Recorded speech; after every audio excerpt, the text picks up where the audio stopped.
Alors bonjour à tous. Merci Jean-Luc pour l'invitation. Merci aussi à vous tous. Et voilà, c'est vraiment un plaisir, c'est un honneur. Et Jean-Luc vient de temps en temps à la maison, enfin à l'église maintenant. Voilà, donc on a débuté dans une église de maison sur Salomine. Et puis, bon, quelquefois on était 50, 60. Dans notre salon, on fait à peu près 30 mètres carrés. Donc on s'est dit on va élargir l'espace de la tente. Et du coup, on est dans une salle à Liévin. Voilà, donc on s'implante, quoi. On sait qu'il y a une église à l'autre bout de la ville, une ADD. Et puis voilà, maintenant il faut qu'on trouve des gens autour de Liévin. On a des gens qui viennent d'un peu partout, parfois même de Belgique. Il y en avait qui venaient de Menin, d'Aluin, il y en a qui viennent de Bousbecq. Voilà. Et on passe des très bons moments ensemble. Et voilà, on est heureux aussi de temps en temps de collaborer avec Jean-Luc, que j'apprécie énormément et que j'ai rencontré à l'église de Sante. C'est ça? Entre autres, ouais. Au barbecue géant, enfin bon, on a connecté et j'aime énormément Jean-Luc. Voilà, Jean-Luc et Annette. Et alors, on avait dit témoignage? Parce que du coup, moi j'avais préparé un petit message, mais je vais vous faire un peu mon témoignage. Et quelques minutes, et puis après, voilà, donc je m'appelle Samuel. Et j'ai grandi, je suis issu en fait d'une famille de témoins de Jéhovah. Je ne sais pas si vous connaissez les témoins de Jojo. Et donc les témoins de Jéhovah, bon, c'est une secte, hein, je le dis voilà, clairement. Et tu grandis chez les témoins de Jéhovah avec la peur de l'Armageddon. Voilà, donc toute secte, voilà, quand tu es dans une secte, forcément il y a une emprise de la manipulation, souvent par la peur. Donc si tu désobéis à tes parents, tu vas être détruit. Et tu grandis comme ça, avec cette pensée-là. Alors vaut mieux être sage. Seulement quand tu es enfant, ça te crée des troubles vraiment profonds. Et dès petit, j'étais vraiment un angoissé. Et j'avais peur de la mort. Et j'avais des idées suicidaires, ouais, tout petit, des idées suicidaires. Donc un cri d'orphelin. Je me souviens, je mettais de la super glue dans mes yeux. Je cherchais en fait l'approbation, l'amour du père en fait. Et seulement, autant les témoins de Jéhovah sont rustres, c'est rigide, hein, aussi rigide que la religiosité, autant mon père, à l'image des témoins de Jéhovah, était rigide en fait. Et voilà, je suis arrivé en âge de me défendre. Mon papa était quand même assez violent. Je suis arrivé en âge de me défendre et j'ai levé les poings en fait contre mon père. J'ai levé les poings contre mon père. Je haïssais Dieu du plus profond de mon cœur. Et je me rappelle, j'étais souvent puni dans ma chambre. Et j'injuriais Dieu vraiment de tous les noms. Je détestais ce Dieu-là, en fait. Ce Dieu psychorigide.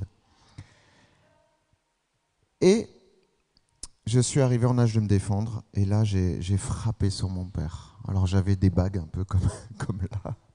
Je me souviens, le premier coup, il était sur son lit. Et en fait, j'ai eu l'impression de me frapper moi-même. C'est quand mon poing a touché la tête de mon père, j'ai senti une déchirure profonde en fait dans mon cœur. Et mon père a pissé le sang. Et puis voilà, ça a été un temps comme ça où on se battait, où la police venait à la maison régulièrement. Et j'étais déjà dans cette quête de liberté en fait. Je voulais être libre. Chez les témoins de Jéhovah, on ne peut pas être libre. Donc on ne fête pas les anniversaires, on ne fête rien. On reste à la maison, on ne peut pas avoir d'amis extérieurs. Donc j'avais soif de liberté. Et mon seul moyen de saisir cette liberté, c'était de me rebeller, quoi. Et le jour où je suis parti de chez moi, ça a fini en bagarre, pareil, et j'ai poussé mon papa. Il a valdagué sur 3-4 mètres en arrière. Il y avait une espèce de barre dans la cuisine, un peu comme là. Et donc, il s'est pris le bar dans le dos, il est tombé à terre. Il est encore côte au rep aujourd'hui, handicapé. Et je suis parti, c'était le soir, et je suis parti. Je suis plus jamais revenu en fait. Donc c'était le début de ma vie de errance, une vie d'errance. Et j'étais déchiré, et puis là j'ai saisi cette liberté que je désirais tant. Alors j'ai vécu en colocation, j'aurais pu être à la rue. Heureusement, j'avais des potes sympas. Et puis, j'étais assez filou pour m'incruster par-ci, par-là. Donc, bon, il y a eu les copines, le 1er juin, le premier verre. Et c'était une spirale infernale. Toujours dans cette quête de bonheur, parce que je pense qu'on souhaite toujours être heureux. Même quand on est malheureux, violent, colérique. Et voilà, j'étais dans cette quête de bonheur. Et j'ai une copine, une vraie, enfin une fille que j'aimais. Enfin, une fille que j'aimais, vous allez comprendre. Voilà, donc je pensais trouver mon bonheur, hein, j'avais 25 ans. J'avais eu déjà pas mal de petites copines, hein, mais celle-ci, je l'aimais beaucoup. Et ouais, c'était compliqué dans ma tête. Il y avait plein de pensées qui m'assaillaient. J'avais de l'ultra-violence en moi, beaucoup de haine, beaucoup de colère. Et j'étais infidèle, en fait. Donc je la trompais tout le temps. C'était ma vie, c'était ma routine. Et puis les pensées comme ça ont commencé à m'assaillir. Bon, j'étais pas tout seul, hein. Je savais pas encore, je connaissais pas le monde spirituel, mais j'étais clairement pas tout seul. Et puis les pensées devenaient tellement intenses, tellement intenses, je voulais vraiment en finir avec la vie.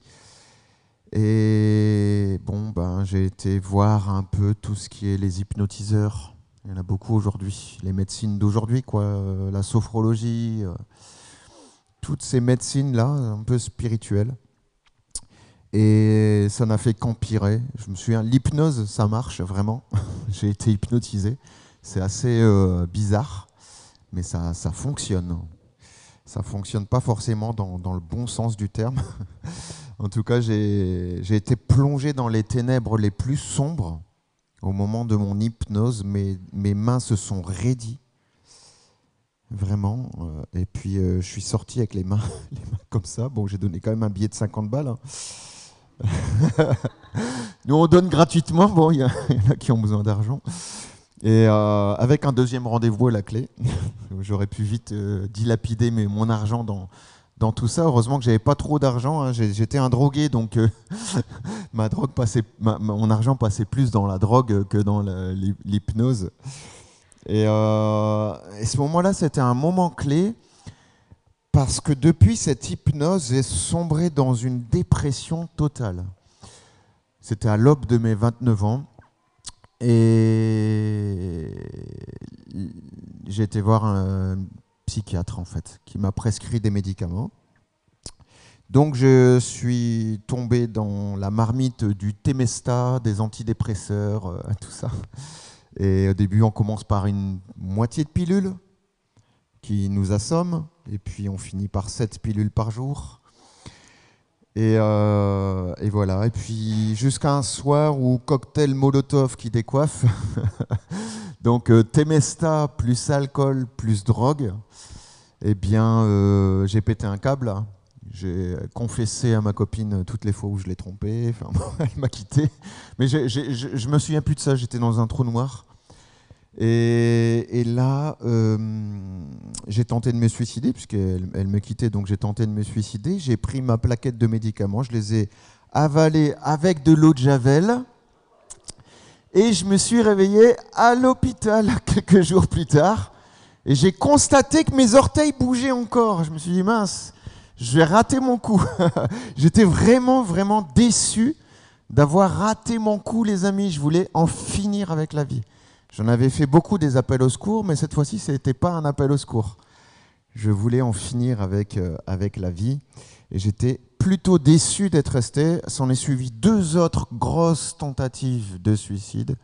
Des Temesta, 40 Temesta à 2,5. Je ne sais pas si vous imaginez un peu ce que ça représente. Voilà, en tout cas, je suis resté dans le coma pendant plus de 2 semaines. Et puis, bon, la mort n'a pas voulu de moi. Enfin, plutôt, la mort voulait de moi. La vie n'a pas permis que je parte. Et là, je me suis dit, je vais chercher la vraie religion. Alors, je suis entré dans cette quête-là. Mais alors, comme j'étais né chez les témoins de Jéhovah, vous savez, on te bourre le crâne, hein, c'est à coup de marteau. Hein. On grandit dans la vérité, les témoins de Jéhovah, c'est la vérité. Donc, bon, bah, comme un enfant, hein, comme un musulman par exemple, hein, qui grandit dans la tradition de ses parents, il n'y a pas de raison de penser qu'il n'est pas dans la vérité. Donc, j'étais convaincu que les témoins de Jéhovah étaient la vérité. Seulement, le cheminement a été que peut-être j'avais été influencé justement par mon enfance. Alors j'ai appelé mon papa, je lui ai dit, papa, je vais revenir chez les témoins de Jéhovah, mais je vais quand même regarder ailleurs, parce que je veux vraiment savoir où est la vérité. Bon, il en a pleuré, il était heureux. Et puis j'ai regardé du côté de l'islam, et j'ai fait un peu le tour des religions.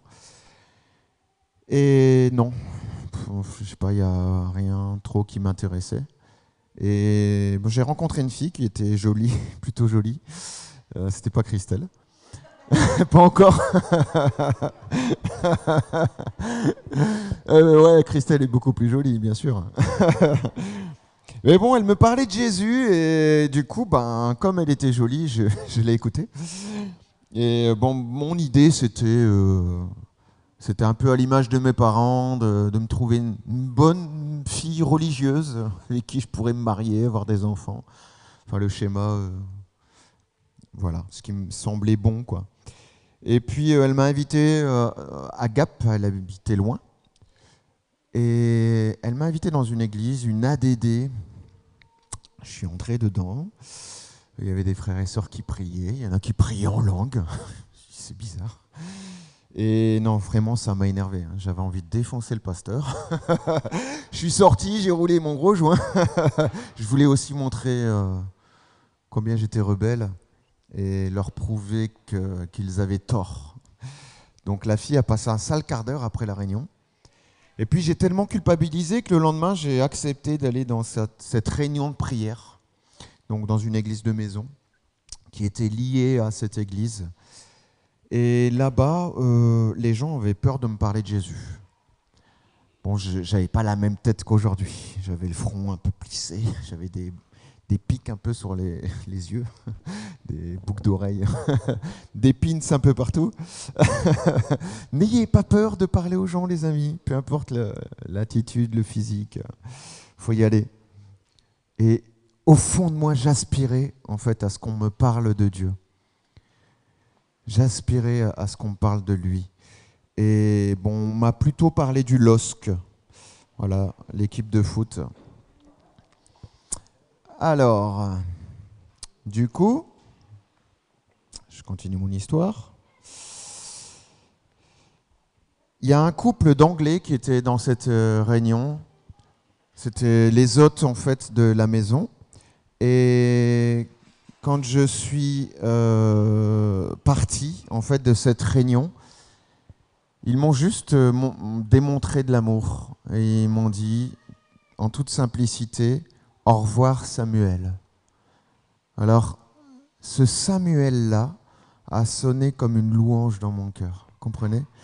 Un Samuel avec le Saint-Esprit. Waouh, ça m'a vraiment touché. Et j'ai vu là de l'amour, en fait. J'ai vu là de l'amour. Et ça m'a vraiment interpellé. Alors, je suis rentré à la maison et d'abord, il fallait que je comprenne que les témoins de Jéhovah n'étaient pas la vérité. Alors, j'ai vu une vidéo sur YouTube où on voit dedans les images subliminales. Vous savez qu'il y a dans les périodiques là, des témoins de Jéhovah. Et j'ai vu des choses affreuses, d'ordre même sexuel. Et c'est comme si le voile a été ôté en un instant.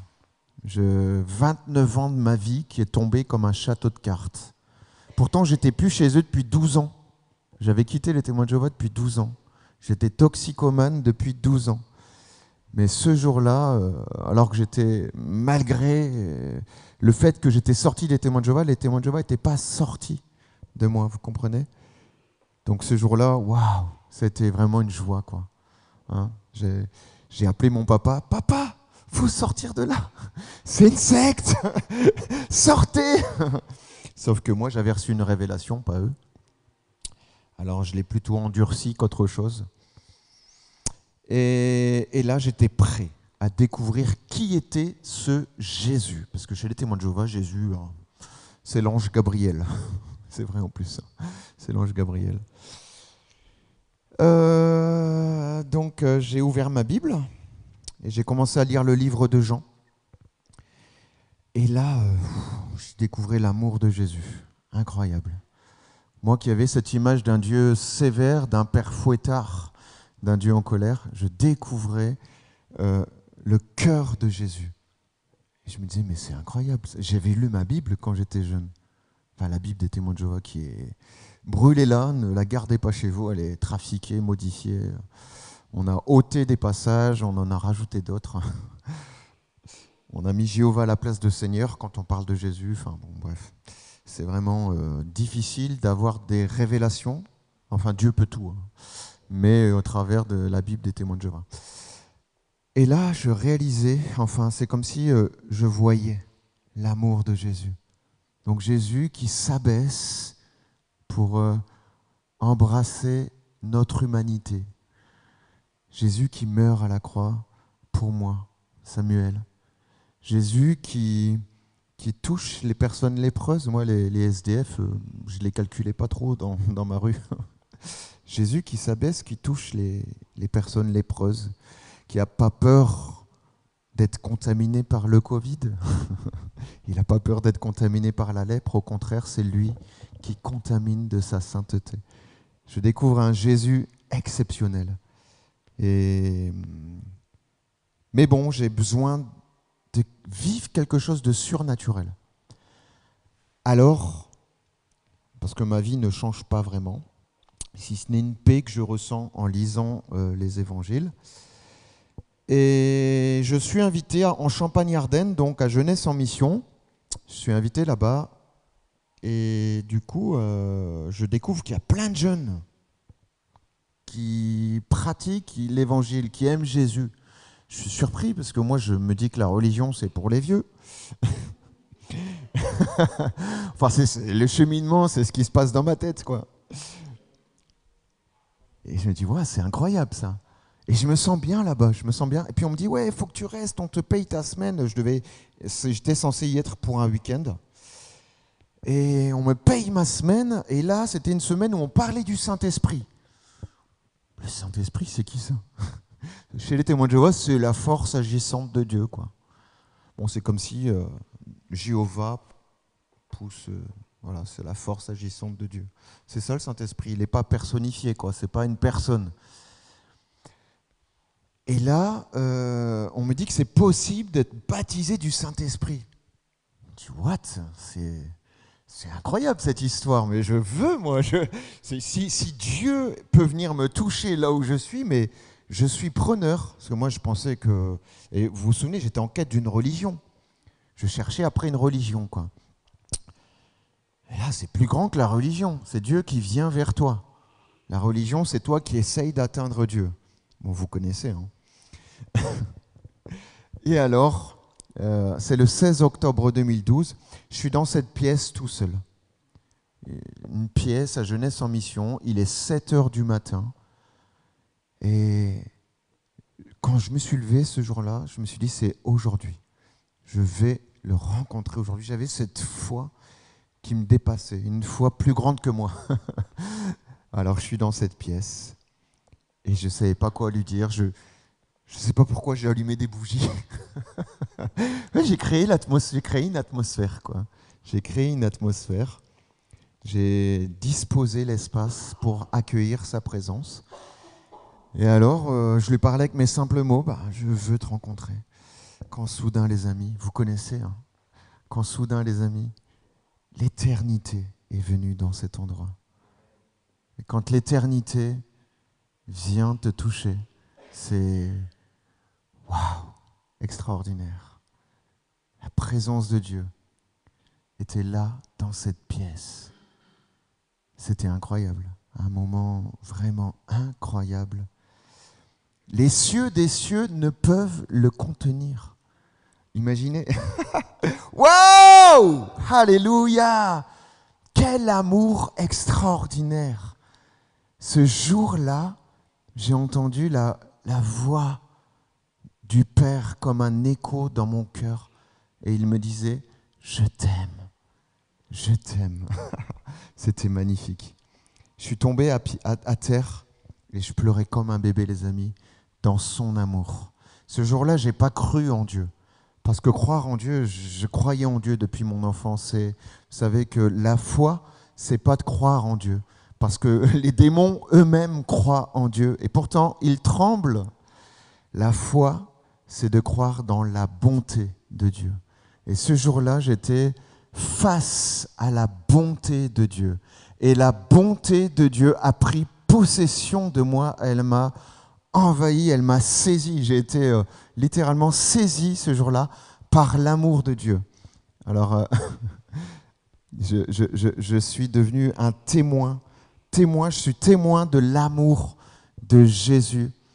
C'est magnifique et depuis maintenant 12-13 ans, je témoigne partout où je peux de son amour. On a une église là ce matin qu'on appelle l'église de rue. Notre association s'appelle Jérusalem AIME. Et là, ils sont en train de témoigner, de servir des plateaux repas sur la place à Lille, dans l'amphithéâtre à République. Et ils sont en train d'aimer les gens, tout simplement, de prier pour eux et de prêcher. Voilà, donc on pense à eux aussi, au passage. Voilà, donc la semaine d'après, donc je suis né de nouveau ce jour-là. J'ai été rempli du Saint-Esprit dans la foulée, c'est-à-dire dans l'après-midi, j'étais rempli du Saint-Esprit. Je me suis mis à parler dans des langues nouvelles. Hein. D'ailleurs, on a entendu monsieur, le frère ici, parler en langue. En tout cas, j'ai été saisi par le Saint-Esprit et cette langue nouvelle est sortie de moi. Incroyable. Et la semaine d'après, bon, j'étais censé rentrer chez moi. Et là, une personne est arrivée en me disant « Non, non, il faut que tu restes, il y a Pierre Kranga qui vient. » Et Pierre Kranga est arrivé pour nous parler du Père. Donc c'était une semaine sur le Père. Alors voyez-vous, je suis tombé dans la marmite dès ma nouvelle naissance. Le Saint-Esprit, cette rencontre avec Jésus et l'amour du Père, c'était extraordinaire. Donc Pierre Kranga, pour moi, c'est mon Père dans la foi. C'est en tout cas un Père pour moi dans la foi. C'est l'homme qui a amené un réveil en France dans les années 90. C'était avec Carlos Payan. Bon, enfin, c'est surtout lui qui était missionné. Il était le pasteur de Carlos Payan. Et c'est ce qu'on appelle le réveil de Mâcon, du vin nouveau. Bon, pour certains, j'imagine que vous connaissez. Ou on appelle ça également Carlos Payan ou Pierre ? D'accord, ok. Ouais. Donc voilà. Et j'ai découvert Pierre qui nous a parlé de l'amour du Père. Alors j'ai découvert le Père. Ça m'a amené des fondements directement, parce que quand on est jeune converti, au début, on bascule aussi. On peut basculer très facilement dans le légalisme et la religiosité.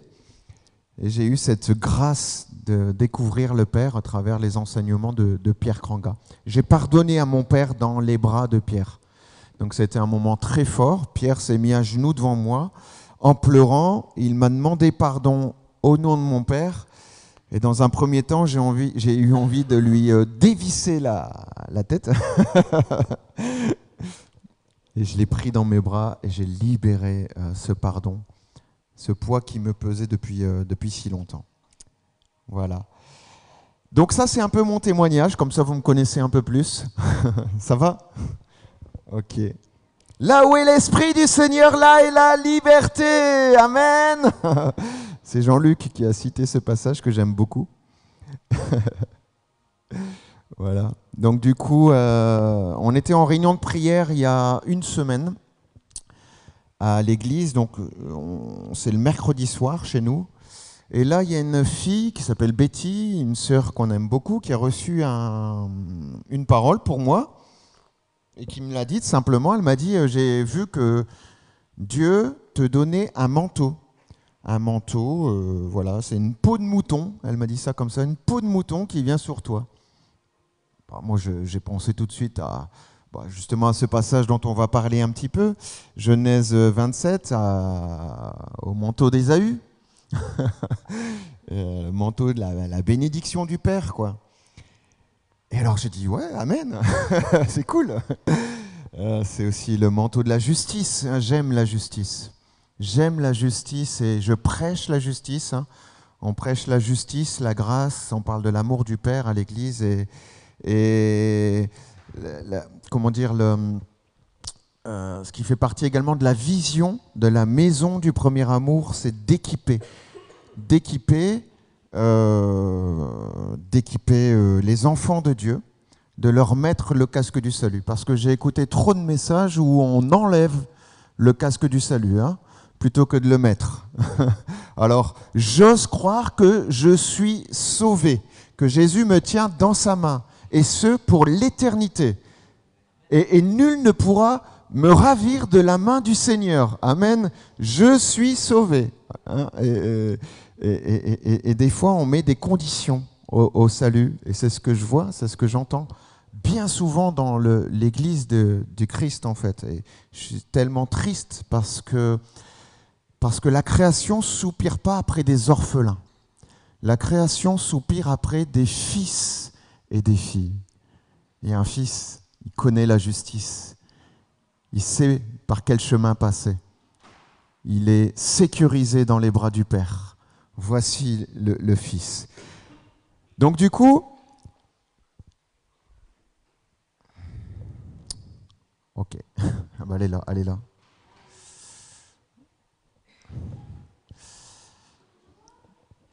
Voilà, donc on continue.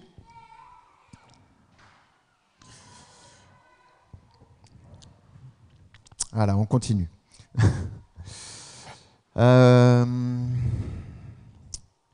Donc le manteau, donc le lendemain matin, je me dis tiens, je vais aller m'acheter un manteau.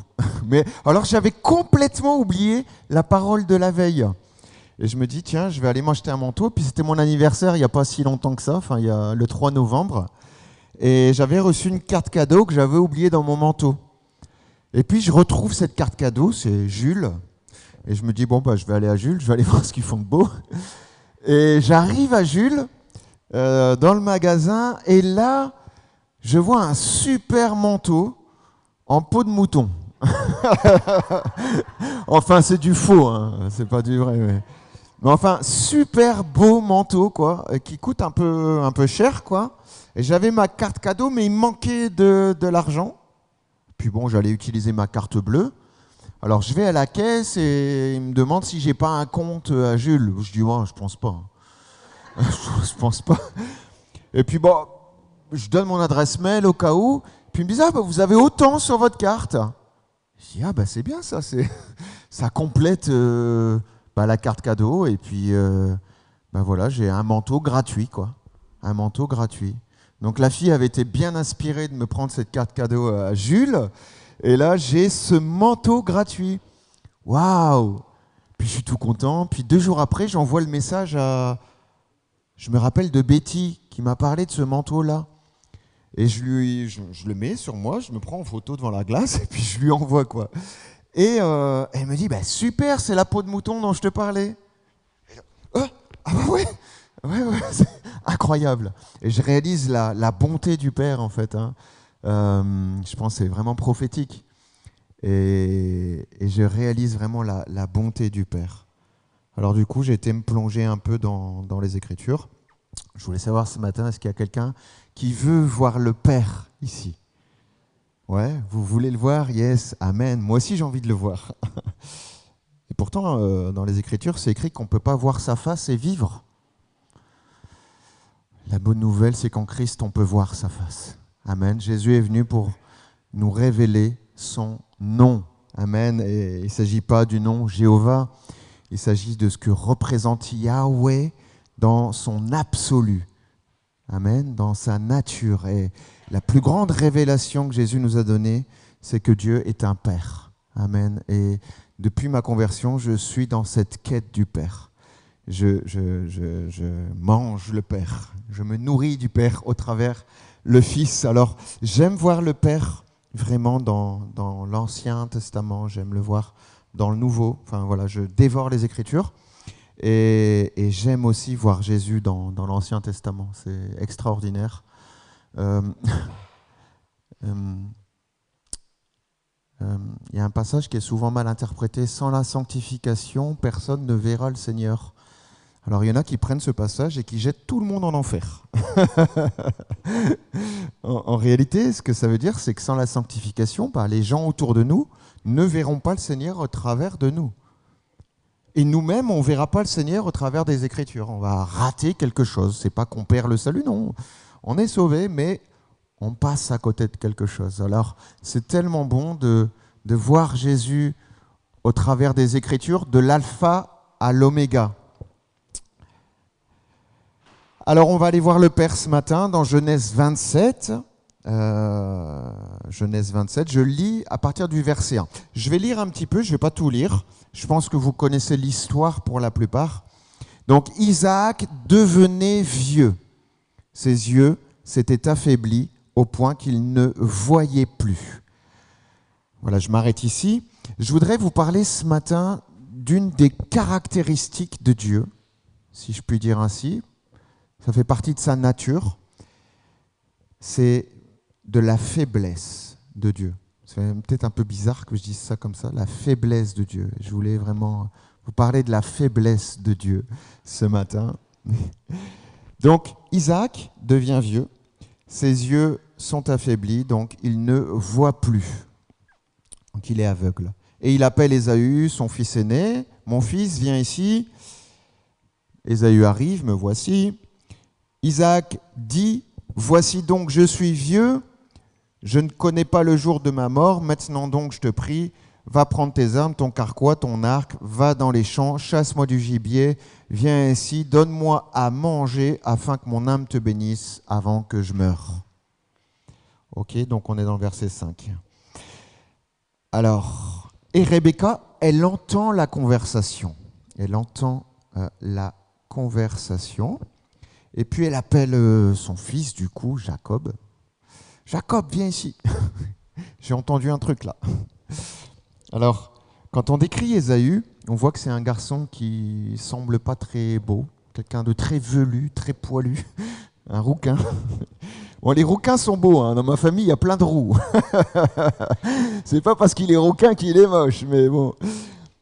Bon, c'est pas précisé, mais clairement, Ésaü, c'était un peu le fils à papa, et Jacob, c'était un peu le fils à maman. Et je pense que Jacob, finalement, était en grande souffrance, parce que je pense qu'il était en recherche de l'amour du père, de l'approbation de son papa. Seulement, le papa, clairement, avait une préférence pour Ésaü, le premier-né. Ok ? Voilà. Et donc, Isaac veut bénir Ésaü, son fils. Donc, la bénédiction, c'est Beraka. Et Beraka, bon, il y aurait tellement de profondeur à décortiquer. Seulement, les 3 premières lettres, c'est le premier-né. Et la dernière lettre, c'est la grâce. C'est la grâce. Donc, quand on a Christ, on a le premier-né, on a la grâce. Amen. On est sous la bénédiction du Père. Amen. Être béni dans la pensée biblique, c'est ça, avoir le premier-né et avoir la grâce. Donc, on est tellement bénis, les amis. Je suis tellement béni depuis que j'ai rencontré le Seigneur. Waouh, c'est incroyable. Je contemple la bonté, je manifeste la bonté. Je contemple la fidélité, je manifeste la fidélité. Je suis fidèle avec ma femme. J'ai été tellement infidèle avant, vous vous souvenez de l'histoire? Waouh, c'est magnifique. Donc là, dans l'histoire, on voit que Rebecca complote. Elle profite en fait de la faiblesse de son propre mari. Hein? Et c'est terrible, c'est une histoire assez terrible en fait. Hein. Et il y en a beaucoup qui profitent de la faiblesse aujourd'hui des personnes âgées. Moi-même, j'étais commercial avant. Et j'aimais bien les personnes âgées. C'est vrai, hein, j'avais beaucoup de clients. Je méritais la fessée, oui. Non, mais c'est incroyable. Et mon papy, dernièrement, était à l'hôpital. Il était à ça de mourir, en fait. Et j'ai vécu un moment terrible. Parce que vous connaissez un peu les témoins de Jéhovah, ils ne prennent pas les transfusions sanguines. Et je vais à l'hôpital et mon grand-père a failli mourir. Donc il était là sur son lit de mort. Quand je suis rentré dans cette pièce, il était vide. Il était blanc, il avait perdu plein de sang la veille. Et moi, je me suis dit, ça y est, c'est fini. Alors, j'espérais qu'il n'y ait personne de ma famille pour que je puisse lui parler de Jésus, profiter un petit peu de sa faiblesse. Je rigole. Mais bon, il y avait des membres de ma famille. En fait, ils sont toujours là. Ils étaient là depuis le début des visites jusqu'à la fin des visites. Donc je me suis dit, bon, ben loupé. C'est pas encore aujourd'hui que je lui parlerai du Seigneur. Et d'autant plus que il est en fin de vie. Et donc je me suis dit, ben, ma présence va changer les choses en fait. Et là, je suis dans la pièce et voici que soudain, 4 médecins entrent dans la chambre. Très sérieux, très sérieux. Je me dis, qu'est-ce qui se passe? Et là, en fait, ma famille, donc les enfants de mon grand-père, sont tous là et font bloc pour pas qu'ils prennent de transfusion sanguine. Et alors moi, j'ai été confondu avec les enfants. Les médecins m'ont interpellé en mode, c'est inadmissible. Et moi, je pouvais rien dire parce que sinon, je me mettais à dos toutes mes oncles et mes tantes, quoi. Hein. Donc, j'avais qu'une chose à faire, c'est ferme ta bouche. Alors que j'avais qu'une envie, c'était de dire hé les gars, je suis pas témoin de Jéhovah. Non, donnez-lui du sang, il en a besoin. Bon, bref. Et donc, parce que mon grand-père, en fait, il est un peu sénile. Quand je le vois, il me pose 30 fois la même question en une demi-heure, quoi. Bon, alors c'est touchant, et puis voilà. Et alors, voilà, donc ses propres enfants qui profitent de son état de faiblesse, ainsi que des anciens, des témoins de Jéhovah qui sont là également pour faire bloc devant les médecins, tout ça. Alors les médecins, ils sont pas bêtes, hein, ils savent très bien que le papy est faible, et que les enfants profitent de cet état de faiblesse. Après, est-ce que si mon papy était en pleine forme, il aurait aussi dit non, je pense, personnellement. Mais bon, là, il n'était pas vraiment en état de décider quoi que ce soit. Bref, c'était une petite parenthèse. Ah oui, entre guillemets, je suis reparti de là. Mon grand-père était toujours sur son lit de mort, blanc, enfin jaune en fait. Hein. C'était vraiment la fin. Et le lendemain, on m'appelle pour me dire il est complètement guéri, super en forme, il rentre chez lui. Moi, j'ai été le voir il n'y a pas longtemps, c'est plus le même homme. Hein. Il est frais, il rigole, il parle, ouais, c'est incroyable. Donc j'avais dit, Saint-Esprit, c'est ma présence qui va changer les choses. Puisque je n'ai pas mon mot à dire, ma présence dans cette pièce d'hôpital va changer les choses. Alors mon papy a été complètement guéri. Il n'y a pas eu besoin de transfusion sanguine finalement. Le sang de Jésus a suffi. Alléluia, wow, alléluia, wow. J'aime tellement la guérison et depuis ma conversion, je prie souvent pour des guérisons. 2 mois après ma conversion, j'ai vu un premier miracle. J'étais dans une conférence et un grand évangéliste très connu m'a dit « Toi, viens ici, tu pries pour lui ». Je ne sais pas quoi dire. Et puis personne n'a été guéri instantanément. Ça m'a propulsé dans la guérison. Voilà, donc des fois je vois aussi des non-guérisons, mais souvent je prends le risque et je vois la gloire de Dieu. Amen. Et là, donc, dans l'histoire, Rebecca complote et puis elle appelle son fils Jacob. Hein. Elle devait certainement avoir une préférence pour Jacob, d'autant plus que Jacob était beau. Hein, c'est un peu triste comme histoire hein, pour ces deux enfants. L'un mal aimé de sa maman, l'autre mal aimé de son papa. Et donc, elle fait un stratagème. Hein. Je vais aller chercher une bête pendant qu'Ésaü il est parti chasser. Je vais te donner les meilleurs habits. Donc, voilà. Donc, c'est écrit là au verset 15. Rebecca prit les vêtements d'Ésaü, son fils aîné, les plus beaux qui se trouvaient dans la maison, et elle les fit mettre à Jacob, son fils cadet. Elle couvrit ses mains de peau de chevreau et son cou qui était sans poils. Donc une peau de bête quoi, hein, pour simuler en fait le vêtement, enfin le toucher d'Ésaü. C'est incroyable. Donc le fils aîné qui devait recevoir la bénédiction, eh bien le fils cadet Jacob s'est substitué au fils aîné. Et donc Jacob arrive un peu honteux, j'imagine, derrière ce vêtement qui ne lui appartient pas. Il vint vers son père. « Mon père !» Et Ésaü dit « Me voici, qui es-tu » Il se pose déjà la question, il entend la voix il se dit « Tiens, qui es-tu, mon fils ?» Jacob répondit à son père « Je suis Ésaü, ton fils aîné. » Voilà, donc Jacob, l'usurpateur, hein, le menteur, le manipulateur, il a eu un bon maître, hein, sa maman, eh bien, ment frontalement à son papa. Isaac dit à son fils, « Et quoi, tu en as déjà trouvé, mon fils ?» Donc, la bête, parce que la chasse a été plutôt rapide. Et Jacob répondit, « C'est l'Éternel, ton Dieu, qui l'a fait venir devant moi. » Donc, c'est assez incroyable hein, que Jacob prenne Dieu et qu'il l'inclut dans son mensonge, quoi. J'ai déjà vu ça hein, dans le milieu chrétien. Les personnes qui utilisent Dieu pour manipuler et mentir. C'est assez fou comme histoire. Donc Isaac, qui n'est pas si bête que ça en fait, hein, il lui dit « Approche-toi donc que je te touche. » Alors Jacob se rapproche, le papa le touche, puis c'est velu, quoi.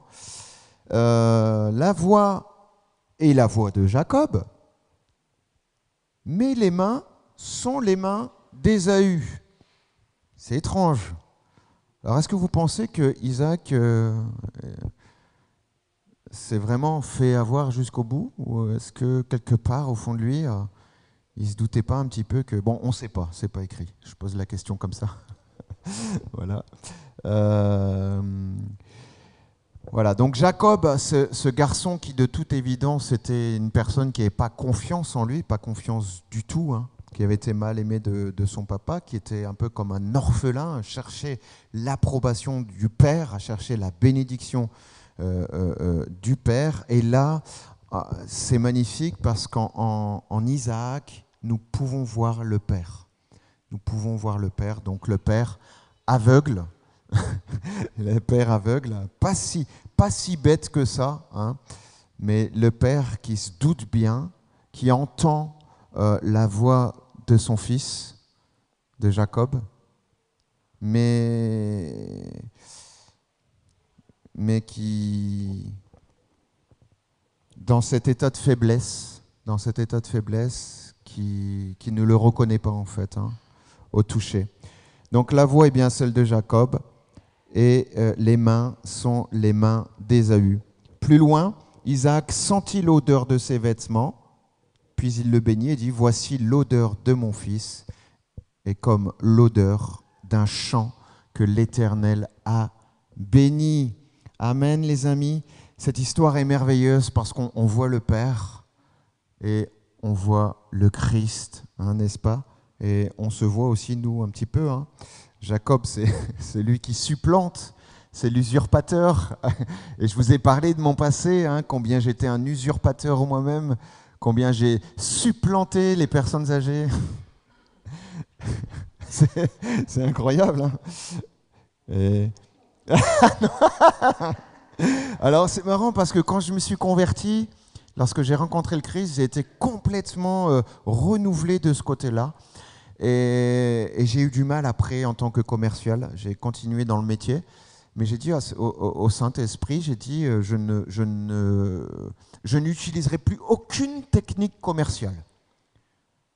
Parce que je les connaissais toutes, hein, les petites techniques commerciales. Donc je n'utiliserai plus aucune technique commerciale. Et c'est toi qui vas me donner. Eh bien, les amis, j'étais un des meilleurs vendeurs en France, et je suis devenu le plus nul. Je me suis fait virer. Je vendais plus rien. Mais bon, le Père voulait m'emmener dans autre chose. Ouais, voilà. Ah là là. Donc, on voit la faiblesse du Père, et lorsqu'on est en Christ, eh bien, quelquefois, je pense que dans sa faiblesse, le Père reconnaît bien que ce n'est pas tout à fait la voix de Jésus. Hein, je ne sais pas, vous avez tous les jours la voix de Jésus ou le langage de Jésus? Moi, je l'ai presque tous les jours. Sauf quand je me dispute avec mon épouse.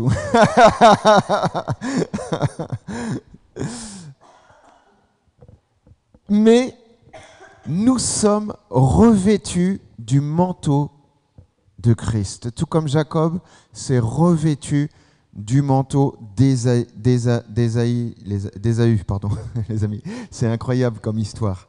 J'aime voir le Père dans l'Ancien Testament. J'aime voir Isaac qui était vieux, aveugle. Et j'aime me dire que oui, le Père voit bien parfois que Samuel, il ne marche pas tout à fait dans la sanctification. Et pourtant, il m'appelle saint d'ores et déjà. Et parce que je suis saint, d'ores et déjà, eh bien, j'ai qu'une envie, les amis, c'est de continuer à marcher dans la sainteté, de son amour, de sa présence, simplement.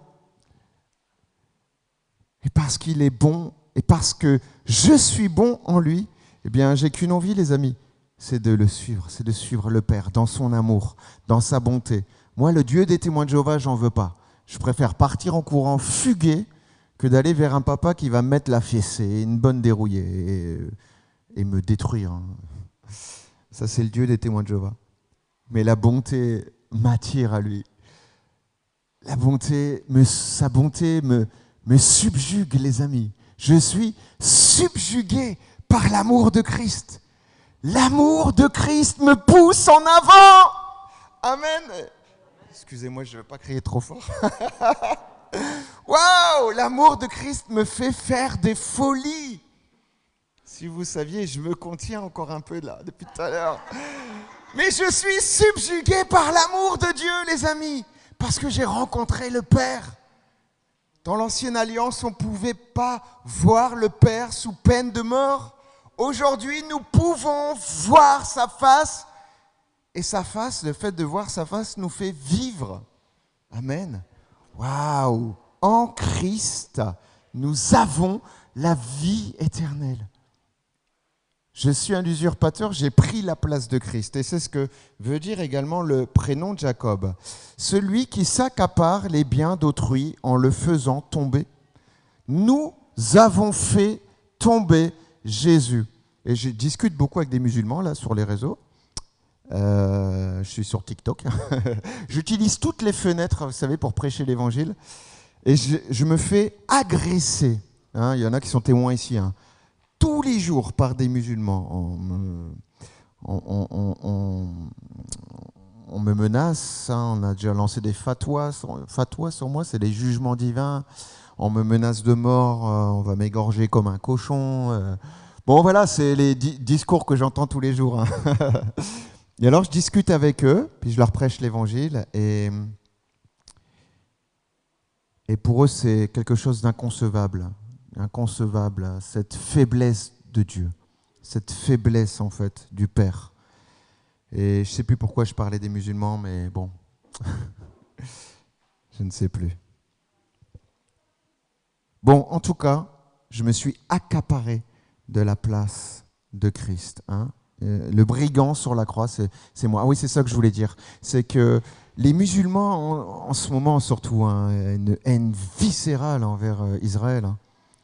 C'est une haine qui se répand là. J'ai mes entrailles là qui sont depuis 2 mois là. Je pense que vous vivez ça aussi. Et ce qu'on me dit souvent, parce que j'ai un drapeau d'Israël sur mon hashtag, en soutien pour Israël, quoi. Donc souvent on me dit enlève ce drapeau. Puis oui, ils collent leur drapeau palestinien là. et, et voilà, on essaie souvent d'accuser Israël. Accuser Israël. C'est Israël qui a crucifié le Christ. Oui, c'est vrai, mais c'est les Romains aussi qui l'ont crucifié. Les Romains qui symbolisent les goïs, les goïms, les nations. Les nations, donc c'est pas les Juifs qui ont crucifié le Christ, c'est ni les nations, c'est nous. C'est l'humanité en fait, hein, c'est nous qui avons crucifié le Christ. Donc on a pris le bien d'autrui, on a pris la place du Christ dans sa vie. Et lui, il s'est identifié à notre misère, à notre pauvreté. C'est incroyable, c'est incroyable. Alors, je voudrais tellement transmettre ça à mes amis musulmans. C'est pas toujours évident. C'est pas toujours évident. Voilà. Et c'est aussi Jacob, celui qui prend par le talon. Donc, il y a eu cette rivalité dès le ventre de la maman. Voilà. Donc, les amis, nous sommes des imposteurs de la foi. Je suis un imposteur de la foi. Je méritais rien. Et c'est simplement ce qu'on appelle la grâce. Et la grâce, j'en mangerai bien tous les matins. C'est pas seulement quand on n'est pas converti qu'on a besoin de grâce. On a besoin de grâce tous les jours. J'ai autant besoin de la grâce que du pire qui soit, le pire violeur, je ne sais pas. J'ai autant besoin de la grâce que cet homme-là. On a besoin de la grâce chaque jour. Voilà. Donc la vie de Jacob a été chaotique, carrément. Bon, il y a tellement de choses à dire dans ce passage. Il y a tellement de trésors. Et la vie de Jacob a été chaotique. À la fin, il y a eu une petite bouffée d'air quand même, quand c'était le retour de son fils, le retour de la bénédiction en Joseph. Donc la petite bouffée d'air de Jacob, et à l'image d'Israël. Israël aussi a une vie, en tout cas un parcours plutôt chaotique, souvent agressé, souvent calomnié. N'est-ce pas ? On prie, je sais que c'est une église ici qui prie pour Israël. Donc ça va, on peut parler d'Israël tranquille, ça va. Je vais pas me prendre une pierre. Voilà. Et donc, voilà. Donc Israël, donc Jacob est devenu Israël. Vous connaissez l'histoire. Jacob est devenu Israël. Et j'aime comment le Père appelle Jacob dans Ésaïe 44, mon Yeshurun. Vous connaissez ce terme Yeshurun ? Le peuple, c'est-à-dire le peuple juste, le peuple aimé ou heureux. Voilà. Donc, les amis, je vous parle de la... Salut Ève, à bientôt. Je vous parle de la faiblesse de Dieu. Et il y a un terme, il y a un fruit, en fait, qui nous parle de la faiblesse de Dieu, c'est la bénignité. La bénignité. Le fruit de l'esprit, c'est la bénignité. Écoutez bien la signification profonde de ce terme-là, vous savez certainement déjà. C'est une bonté qui confine à la faiblesse. Amen. La bonté du Père, elle confine à la faiblesse. Alors, la bonne disposition du Père a donné son héritage, par exemple, au fils prodigue, celui qui lui demande son héritage. Et le Père, dans sa bénignité, dans sa faiblesse, eh bien, lui dit oui et lui donne cet héritage. Dans sa bonté, dans sa bénignité, le Père reconnaît bien notre voix et reconnaît bien que souvent on ne parle pas tout à fait le même langage que Jésus. Et pourtant, il nous aime autant qu'il aime Jésus. C'est incroyable. Voilà. Alors, vous connaissez l'adage qui dit trop bon, trop... Je ne vais pas le dire. Est-ce que je suis en train de vous parler de ça ? Eh bien non. 1 Corinthiens 1, 25, la folie de Dieu est plus sage que les hommes, la faiblesse de Dieu est plus forte que les hommes. Donc, le Père, c'est celui qui se laisse dépouiller de ses dons. C'est fort. Le Père, c'est aussi celui qui se laisse vaincre. Dieu, le Père, se laisse vaincre. Et il y a cette histoire de Jacob, poursuivi par son frère Ésaü, qui a la haine, qui a la rage. Et à un moment, dans cette histoire, on voit que Jacob se bat avec un homme. Vous connaissez, hein? Jacob se bat avec un homme, c'est l'Éternel en fait. Et Jacob gagne. Bon, il ressort du combat un petit peu boiteux, hein, un peu humilié quand même. Et je pense qu'on s'est tous battus un jour dans notre vie avec Dieu. Je pense que peut-être on se bat encore parfois. Et souvent on gagne, on reçoit certaines bénédictions. On finit humilié quand même, sous la puissante main de Dieu. Et c'est bon, c'est génial. C'est vraiment génial. Parce qu'il y a eu un fruit dans cette rencontre avec Ésaü le lendemain. C'est le fruit de l'amour. Ésaü et Jacob se sont pris l'un dans l'autre et ont pleuré ensemble. Et c'est magnifique. Souvent, il y a cette croyance que les Juifs avaient que Dieu a détesté Ésaü. Et Dieu, en vrai, ce n'est pas celui qui déteste. Et je pense qu'au travers de cette image de réconciliation, le Père restaure l'image d'Ésaü. C'est une image tellement belle, tellement belle. Donc le Père se laisse dépouiller de ses dons, il se laisse vaincre. Et moi, je reconnais ça en tant que papa. Surtout quand je joue au baby-foot avec Sarah, ma fille. Bon, souvent, j'aime bien me mettre des buts à moi-même et fêter son but. Parce que je suis un père. Alors, méchant comme nous sommes en tant que père, à combien plus forte raison le Père est bon. N'est-ce pas? Voilà. Donc, Galates 3,27, vous qui avez été baptisés en Christ, vous avez revêtu Christ. Au revoir, monsieur. Vous avez revêtu Christ. Donc on a revêtu Christ. Et il y a plein de choses qui s'attachent à ce revêtement. Donc les promesses de Dieu. En lui est le oui. Donc en Christ, j'ai le oui, j'ai l'approbation totale, les amis. Amen. Je suis aimé totalement. Et vous savez, bien souvent, je réalise encore quelques zones orphelins. On grandit, on est transformé de gloire en gloire en le contemplant. Donc, de temps en temps encore, j'ai réalisé cette petite faille en moi qui a besoin d'être aimé. On a besoin d'être aimé. Vous avez encore besoin d'être aimé. Hein. C'est l'amour de Dieu qui nous lave. La repentance, c'est pas une poursuite vers l'amour. La repentance, c'est un fruit de l'amour, en fait. Amen. Voilà. Donc on a les promesses de Dieu, elles sont oui et elles sont amen. Ok? Donc, juste pour terminer, ça va, je ne suis pas trop long? Ça va? Ok. Pour terminer, les amis, et j'aime, voilà, je ne savais pas hein, que c'était le témoignage, mais bon, je prêche. Hein. J'aime bien prêcher, j'aime tellement parler de l'amour du Père. Je voudrais que vous puissiez le voir, c'est vraiment mon cœur ce matin, c'est que vous puissiez voir le Père au travers du Christ. Il y a une image de la bénignité, une image de la faiblesse de Dieu. On va la contempler encore une fois pour terminer dans l'Ancien Testament, dans Exode 33, verset 17. Vous connaissez l'histoire. Le Père propose à Moïse ce que tu veux.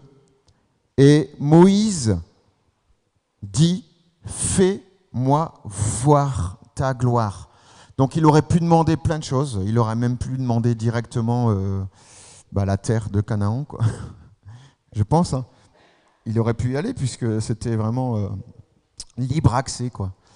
Et lui, ce qu'il a soupiré, c'était de voir la gloire de Dieu. C'est magnifique. Alors Moïse lui dit, fais-moi voir ta gloire. Et l'Éternel lui dit, je ferai passer devant toi toute ma bonté.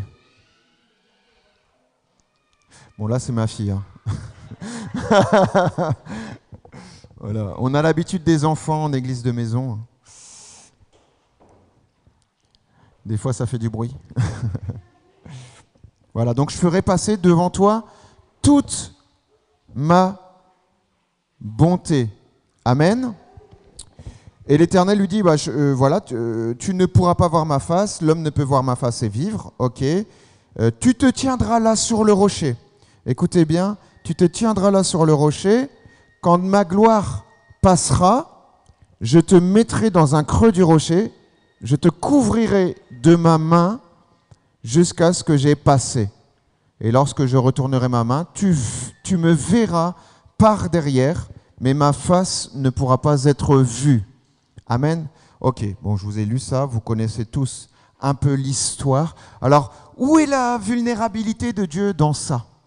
Et vous savez, c'est dans Pierre, je crois, c'est écrit que les prophètes là, de l'Ancien Testament ont enquêté pour connaître quel était ce mystère.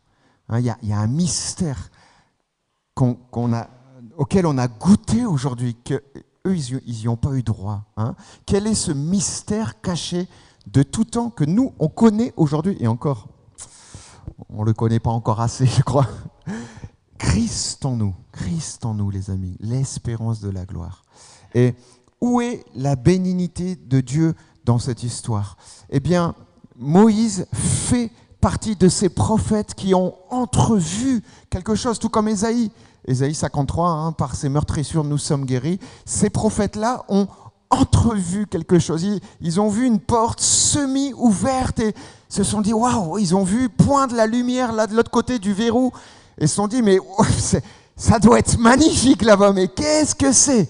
Et là, Moïse a entrevu quelque chose. Il ne pouvait pas voir la face de l'Éternel puisque Christ n'habitait pas en lui, mais il a entrevu quelque chose. Et ce qu'il a pu voir seulement, c'était le dos de l'Éternel. Et l'Éternel lui dit, je ferai passer devant toi toute ma bonté.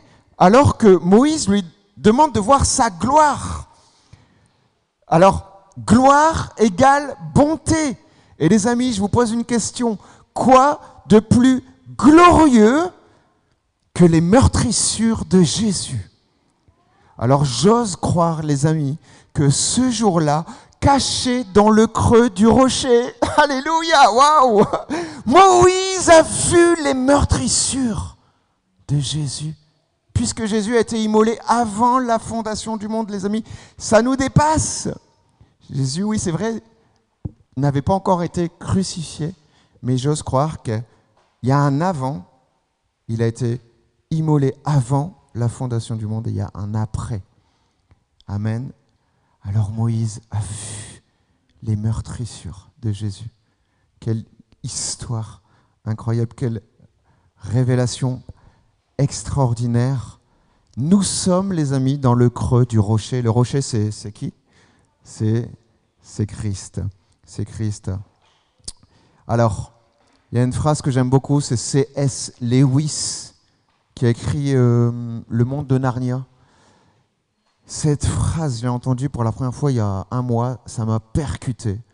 La colère de Dieu, c'est de l'amour qui saigne.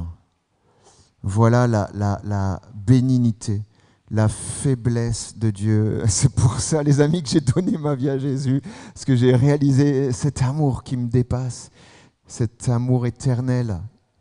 Quand je vous dis que l'éternité est venue dans la pièce où j'étais, c'est une réalité. L'éternité, c'est Dieu. Ce n'est pas un concept, l'éternité, c'est Dieu. Et la colère de Dieu, c'est de l'amour qui saigne. Alors quand je prêche l'évangile à mes amis musulmans, je voudrais tellement qu'ils puissent voir le Christ, cet amour qui saigne pour le rachat de l'humanité. C'est difficile à concevoir depuis notre orgueil. On a besoin quelquefois, comme Jacob, un petit coup sur la hanche, là, déboîté. et je veux garder ce manteau-là qu'on m'a offert, là, la bête de mouton, là, le manteau de l'humilité, les amis, parce que ce que je veux, c'est voir le Père. Amen. Donc quand Moïse va dans le trou du rocher, pour voir le dos de l'Éternel. Le rocher, c'est une préfiguration de Jésus. Et on peut voir le Père en Jésus sans mourir. Sans mourir. Ça, c'est révolutionnaire. Hein. J'entends encore des chrétiens qui me disent « Non, on ne peut pas voir Dieu ». Si, les amis, on peut voir Dieu aujourd'hui. Peut-être que vous le voyez là, au moment où je vous parle. Celui qui a vu Jésus a vu le Père. Et la création cherche après des fils et des filles. Amen. Il y en a marre de voir les orphelins prêcher dans la rue en condamnant les gens. Et je vois tellement d'évangélisation légaliste. On n'est plus à l'époque de Jean-Baptiste. Les races de vipères, c'est fini. Entre deux, Jésus a ouvert ses bras sur la croix. Le sang de Christ a coulé. Il a tracé un chemin avec son sang pour racheter l'humanité. Amen. Il m'a racheté moi, Samuel. Je méritais tellement rien. Wow, ça, c'est l'amour de Jésus, les amis. Et j'aime tellement prêcher l'amour de Jésus. Waouh. Wow. Donc le montre-nous ta gloire. Le montre-nous ta gloire de Moïse.